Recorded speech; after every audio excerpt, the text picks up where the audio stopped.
Hello. You have reached 242-8788. I have succumbed to an answering machine at last. Please leave as long a message as you like after the beep, and I'll try to get back to you as soon as possible. Thank you.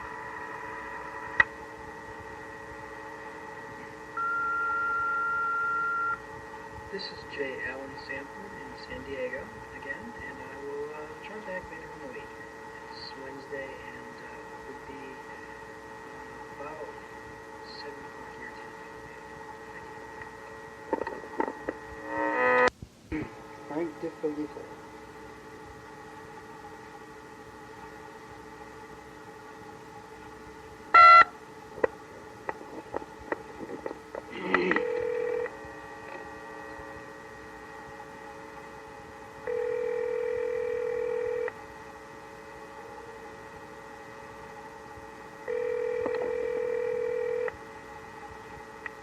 Hello?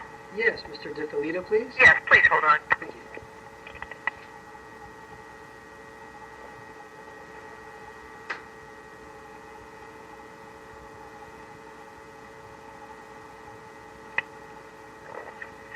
Yes, Mrs. Sanford. Hi, how you doing? Fine. Alrighty, is it a good time to talk about the series then? Yeah. Good. I've already spoken with Man Rubin, for instance, and talked to Mort Abrams last night. He passed me on your number. And I guess I could also remember from Mel Goldberg and Don Medford. Don't you hear from me often? Certainly.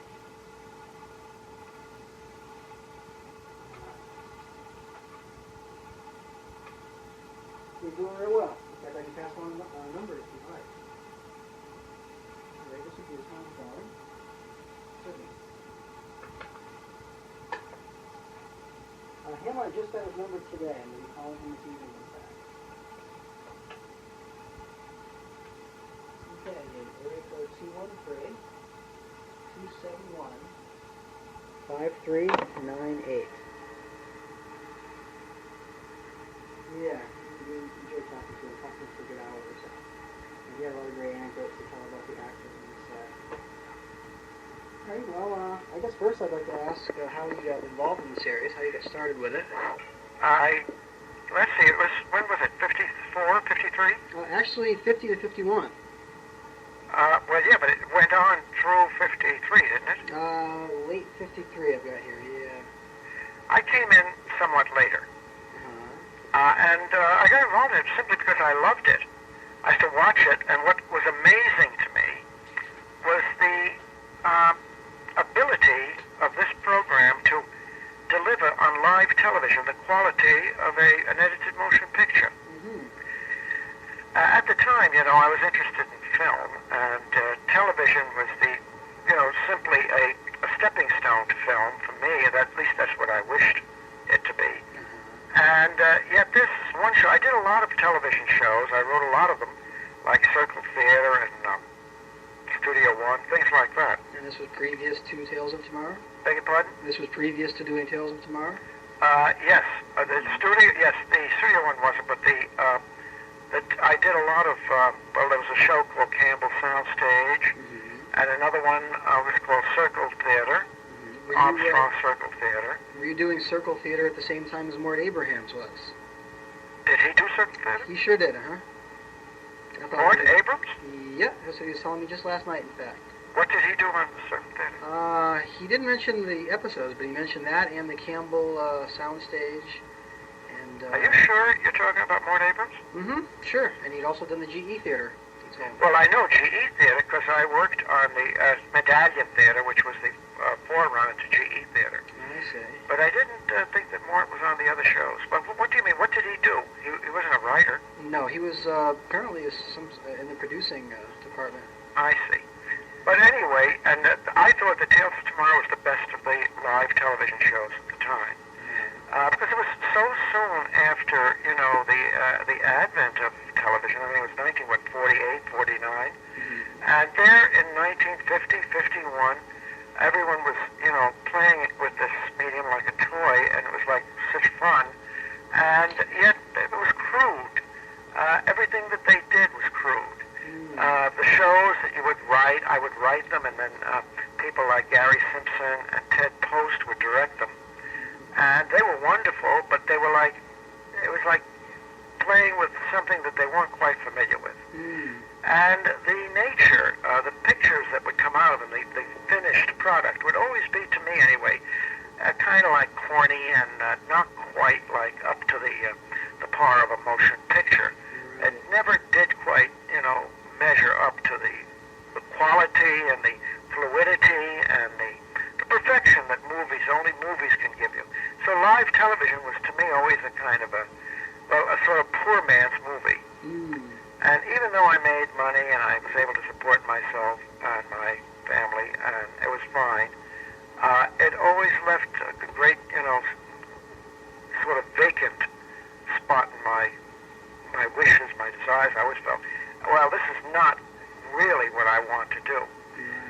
Then one time I saw an episode of Tales of Tomorrow, and I had been on, I guess I just never saw it, and I was amazed, as I say, at the fantastic quality of the show compared, of course, to the ones I had been working on. And I immediately called my agent, who at the time was Jay Garin, and told him that I wanted to write for that program. And he said no, it was impossible because they didn't take outside writers. They had a sort of stable of writers, is what he was telling me. It was very difficult to get in. And then I felt, well, okay, well, if that's the problem, well, I'll just enjoy it and watch it as a spectator. At that time, The Thing, if you remember the movie The Thing. Sure, the Howard Hawks film. Right, was out. And I saw it, and I came up with an idea for a show that would be like The Thing. And I called it The Cocoon. Right. That's one of the ones out on video, in fact, from Nostalgia Merchant. Again, I can't hear you. That's one that's out on video now from Nostalgia Merchant. The Cocoon. Oh, really? Mm-hmm. This is with Staley and Jackie Cooper? Uh-huh. Yeah. So I wrote The Cocoon, and I patterned it after The Thing. There was an object that was from another world, there was a creature, and this was an invisible creature, etc., etc. And I had a lot of fun, awfully good time writing it. And then trying to get it to Mort Abrams. Mort was the person who purchased. There was a man named George Foley, who apparently was the producer, but he was kind of always in the background. Finally, my agent managed to sneak me in for an interview with him. And the interview consisted mainly of his telling me how tough it was to find writers who wrote for the kind of material that he was looking for, who could write it well, and that therefore he sort of found about 4 or 5 writers that he thought were terrific, and he was satisfied to sort of give them all of the shows. I said, well, would you accept a show on spec, a script on spec? He says, well, of course. He said, oh, if I have the time, I'd like to read it. So I went home and wrote The Cocoon. And I got it to him, and even then, he loved it. He said, gee, this would make, really scary piece. He said, it's terrific. But it was awfully difficult to get him to buy it. And I don't know what happened, but one day, Jay Garin called me and said, they're going to do The Cocoon. Well, that seemed to open up a whole, spectrum of work for me. And I wrote a number of them, I think about 15 or 20. Now, would he pick the stories himself that you adapted from other authors, like, say, the Crystal Egg episode? The which episode? That's the one based on the H.G. Wells story, The Crystal Egg. No. Are you saying I adapted those? I was under the impression, yeah. No. You mean The Cocoon? No, there was one called The Crystal Egg that I had you down as being the author for. The Crystal Egg? Yeah. Well, it's possible. I tell you, it's been so many years. There's one called The Window. That's right. Mort Abrams brought up in the... Oh, yes. That was a very highly experimental one, and we took a big chance on that. And actually, the title of the show is Lost Planet. Right, begins with sort of the false program. Yes, and a picture from out of space from a window appears that program, and it was a very successful episode. And what I said to Mort at the time is I would like to do, because I was absolutely fascinated with expanding the I thought severe limitations of live television. I said, but there must be a program, a show that could be done only on live television that would make any sense. It couldn't be done on film, it couldn't be done on tape, because even at that time they were experimenting with tape. And so I wrote The Window, which is I think the one dramatic program that couldn't be done in any other medium successfully. Sure. Because it depends on the immediacy of something happening right then, you know? And it was, as I say, a successful program. Don Medford directed. He directed all of my stories. As a marvelous director. Just tops. And it's so exciting. If you could have been in that,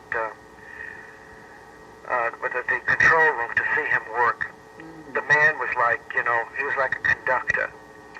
Jumping up and down, screaming, take one, take four, take one, take three. Like, absolutely the most exciting. And your pulse is racing and your heart is pounding because you know that this is going on out over the airwaves now. And it's not something that, you're taping if you make a mistake. Oh, there were so many mistakes that could be made and were made. By that I mean, accidental occurrences that I'm sure Mort filled you in on a number of those. Sure, he did in fact, of like a gun falling out of the holster, and there's one great one he told about Leslie Nielsen having to strangle Robert Keith to death. Well, did he tell you about the Frankenstein? We talked a little bit about that, but he sort of begged off because, Lon Chaney Jr. being dead and such, he didn't really want to say anything that would reflect badly. It wouldn't reflect badly on him. It's just that it was so complex. He didn't say anything to you about that? Not really, no. Well, there was nothing really bad about it. It's just that the confusion was whether it was a dress rehearsal or on air. That's what I understand, yeah. That Lon Chaney Jr. later claimed that he thought it was a rehearsal, and that was why he was, like, picking up the chair and putting it down. That's right. Yeah. He was doing the opposite. And they were saying, break it, yeah. Well, things like that, Was he intoxicated at the time, did it seem? Beg your pardon? Was he drunk at the time? I don't think so. I wasn't a part of that. I wouldn't know, and I never met him. I see. If that was his reason for not wanting to discuss it, well, that's something I didn't know about. Yeah, that's been kind of the rumor. Yeah. Have you seen any of these shows? Yeah, I have 3 tapes, in fact. I have about 16 episodes altogether. And, do you happen to have The Invigorating Air? I sure don't, no. Not even Wade Williams has that on his list. He's the copyright holder now. See, that to me was, I think, one of the best things that I did. Huh. Robert Lee mentioned that one. It was with Joseph Buloff. Also, I did The Great Silence. Right. That was with Burgess Meredith. That was a marvelously produced and directed show. It was that everyone was struck dumb. And here is a man, a northwest woodsman, a Frenchman, who is the only person who knows why. And he can't communicate. He doesn't have the ability to write. So he can't write it down for people to know. And it's that kind of thing. And he finally has to go out and do his own killing of this creature that has caused this silence to occur. So it was a beautiful show. Well, it sounds terrific. That's not what I've seen. And but it must be somewhere. I really don't know what happened to these programs. Well, most of the kinescopes were in George Foley's possession, and shortly before he died, he sold the copyrights to them, the right to license them on video to a fellow named Wade Williams. Yeah. And he has about 60 out of the 84 or 86 episodes that ran. Yeah. So I guess no one really knows where the other 20, 25 episodes are, which is a shame. UCLA has a few. In fact, I went up there and viewed some of their kiddies. Yeah. There were some of the shows I did that I wasn't too happy with. And not happy with the script or the actors? Basically the script. I mean, that would be called to write something in a hurry because there was a lack of progress had to be ahead. So I would generally not do it, not a slipshod job, but maybe I wasn't that, involved with the story itself. I'm not a writer who just crank it out, you know. Yeah. I have to love the story, and I loved the stories, many of them that I wrote for Tales of Tomorrow. Did you rewrite other scripts at all? Last minute rewrites of other people's? No. Not at all. No, I never did. I don't know if Man Rubin did, but I was never asked to. Mm-hmm. I'm trying to think of some other things that I could tell you. It was, as I say, it was a remarkable program. Some years ago, Mort and I went to a seminar somewhere, and we showed the window. Mm-hmm. And it was amazing how it stood up. Now, I understand that the police actually came onto the set right after it went off the air, convinced that there was some sort of murder that was going to be happening. Yeah, absolutely. It actually happened, huh? Oh, yeah, absolutely. It is real convincing. And I guess Mort told you that we had to use 3 actors that were not known. Right, he said that they had to, Rod Steiger at the time was just starting out. Right, But and that was they Rod's had to first. disguise Frank Maxwell a little bit with... That was his first acting job on television. Was it really, huh? I know James Dean started on the program as well, and Paul Newman had a small part in one of the Tales of Tomorrow's. Yes. And... You're on one called Substance X, too. yes, I did that. Yeah. Did you see that? I sure did. That one's out on the videotape. That's on videotape. It sure is. Well, I was very happy with that one. With the Mana. It was originally called Mana. I didn't know that, huh? And, Mana, M-A-N-N-A? Yeah, like, Mana the Exodus and God gave them Mana. I see. Well, they keep calling it Mana throughout the picture. And this daughter who comes down to investigate and then finally is trapped by Mana. She needs it. It's almost like a drug that was created. You did see it, you say?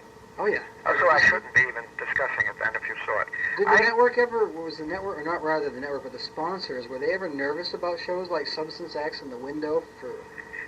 They were pretty unusual for the time, weren't they?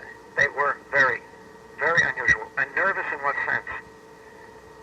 Pardon me?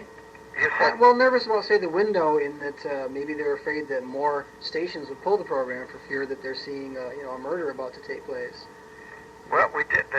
Our phones were jammed. That was a sign of success for us. Mm-hmm. If we fooled people to that degree, in other words, we weren't afraid of being sued or anything like that. And the sponsors didn't really balk at the plan. Huh? No. Well, good for them. No. It was a kind of really freewheeling. ABC was terrific, and also the sponsor, which I think was Chrysler.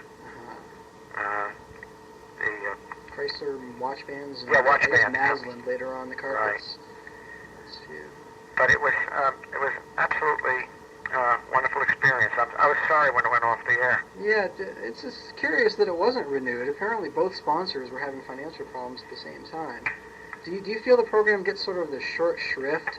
Well, I think that I don't know who the advertising agency was at the time. I know Bob Lewine was.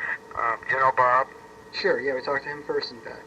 Yeah, he was the man who was the man from the advertising agency taking care of the Chrysler company, and I know that they were having a great deal of trouble with the stories, and that there was a sort of sameness to them, and they wanted to open up to other writers and other ideas.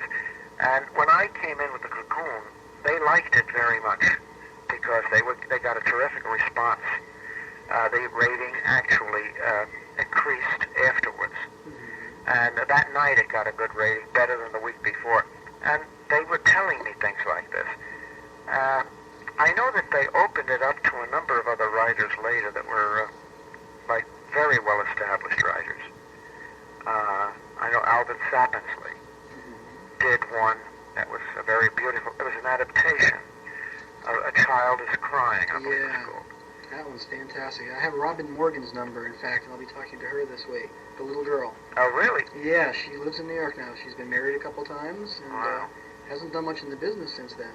No. What's her name? That's a terrific... Robin Morgan. Robin Morgan. Yeah. And Alvin, what's he up to? Have you spoken to him? Who? Alvin Sappinsley. No, I sure haven't. I haven't even been able to get a number for him. I know he did Read to Me, Hair Doctor, and A Child is Crying, but Yeah. he doesn't seem to have an agent listed right now, so I'm not sure how to get in touch with him. Well, I owe a great deal to that show. I mean, you know, it got me into this area that I've been working in, the whole sort of... Now, you've mainly done films since, like ZPG. You wrote Audrey Rose, too, didn't you? Yes, I did. I did the picture. I produced the movie, too. ZPG, I take very little credit for. I didn't have anything really to do with what... Did you ever see it? No, I sure haven't. Well, it was a very bad job of a very wonderful script that I collaborated on with Max Ehrlich. Very bad job done by a tyro director who really shouldn't have been given the job. And it was unfortunate because it was the waste of, I thought, wonderful material. And I couldn't believe what he did with it. And that's sometimes, see, writers are so vulnerable. Their work is at the mercy of directors who can ride roughshod over a script and change whatever they want. And that's the way it is in movies. But I did have a good experience with Audrey Rose. Bob Wise directed it, did a wonderful job. So on Tales of Tomorrow, with Don Medford directing most of your scripts, that's right. You didn't have many problems on that, I take it. No, he was terrific. A really fine camera director. And good with actors. Really great. And Mort was a great producer, is a great producer. I think he's still working. I always thought, you know, he was really one of the top. You know, he did Planet of the Apes. Sure.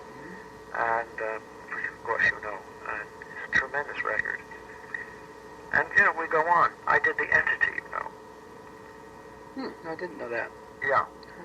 And I did the book and then the screenplay, and unfortunately, I didn't direct it. I should have, but Sidney Fury directed it. And it was responsible for the, let's say, the renaissance or reemergence of Barbara Hershey. She did a great job in it. So are you a fan of science fiction themes? Oh, I am. And, yeah, the so-called horror genre. Yes, I love it. And I say that I hadn't been until Tales of Tomorrow. Really? Interesting. Which really got me involved in what do you call them, tales of extraordinary imagination, tales of, you know, that really press the limits of the conventional.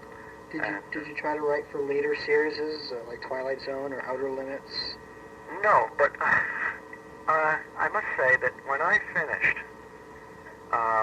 when Tales of Tomorrow was over, there were a number of stories that I had submitted that were sort of thumbnails. I don't know how it happened, but Rod Serling used every one of them. No kidding, huh? I don't know how. I don't know how he got them, but there were stories I'd say, oh my God, this is... I must say that when I finished, when Tales of Tomorrow was over, there were a number of stories that I had submitted that were sort of thumbnails. I don't know how it happened, but Rod Serling used every one of them. No kidding, huh? I don't know how. I don't know how he got them, but there were stories I'd say, oh my God, this is the story that I was going to do in Tales of Tomorrow. Like which ones in particular? Okay. There was one I did called Natural Habitat, about a family that is living, seeming a very ordinary life. They're in a kitchen, they're eating, their mother's getting the kids ready for school, all very domestic and extremely ordinary, until you start to realize through their very nervous reactions to things that all is not quite what it should be. Sounds a little like that. It's a Good Life. Yeah, and what it turns out to be is that they're on display. And there is a horrible creature that comes, or a lot of creatures that come to watch them much as we watch monkeys in a zoo. And that was one. Boy, that does sound familiar. Well, I saw a very close facsimile of it on Rod Serling's Twilight Zone. No, by that time I was doing other things. I wasn't interested in doing that kind of piece, you know. I was writing books and doing other things. But, yeah, another one was where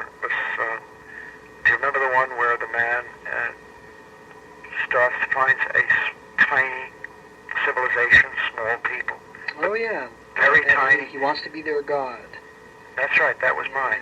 No kidding, where they formed a little statue and... And at the end, there's a greater God above him Huh. that is looking down at him. No kidding, they ended up on Twilight Zone.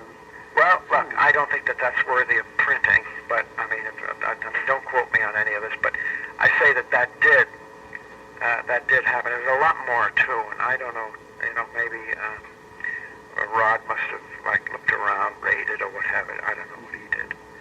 Were you on the soundstage often while they were filming episodes? I mean, what? Were you on the soundstage often as they filmed? Oh yes. Or as they broadcast, rather? Were there, was I on the soundstage? Yeah. Did you ask me? Yes. Yes, I was always welcome, and that was one of the things about Mort. He always wanted people, writers, to come and, share the whole experience. Mm-hmm. That was wonderful. Were there a lot of last-minute rewrites involved in the set, or were you just there to enjoy yes. it? Often. Actually, as you know, in live television, the rewrites didn't stop even when you're on the air. I would be, Don would say, what's the time now? He'd be like 40 seconds too long. Somewhere down the line, I would say, okay, cut. We'll cut the speech that he has, so we have to get that to the stage manager, who has to then give it to the actor. Do not make the speech to you. Do not make the phone call. That kind of thing. Huh. Otherwise, we wouldn't come in on time. I mean, there was absolutely no way that we could overshoot. Huh. And that happened often. Well, in my later experiences, I then went on to do an informational program called Adventure on CBS. And that would happen every week, to where we would have, it was a little more relaxed. It wasn't quite Tales of Tomorrow, but we were cutting on air. Huh. And, because one is never certain about how a picture will pace. And sometimes it lags. Sometimes it goes too fast, and then we have to stretch it. Like, tell him to take his time on the speech. Don't rush it. So this is kind of nerve-wracking. I don't know how we all didn't die of heart attacks. Once a week, this would happen.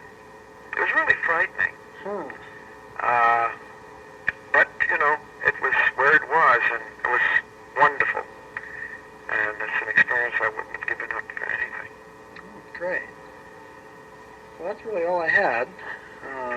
Gotten everything else I need for the most part to put it together. Would you like me to forward a copy to you of the article when it's published? I'd love to get it. I live in California, and we have an apartment here in New York where we're currently, but yes, by all means. All right. And do you have my address? I sure don't. No, let me get that from you. Okay. All righty, go ahead. It's 3008 Paul Crest Drive. That's in the boy's name, Paul Crest Drive. One word, Paul Crest. Alrighty, got it. And that's LA 946.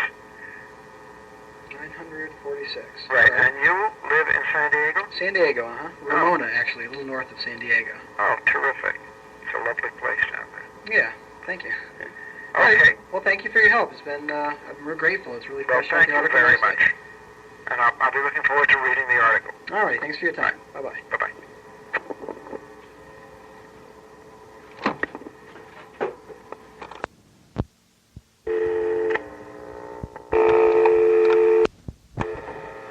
Calling Mel Goldberg, the 8th of June.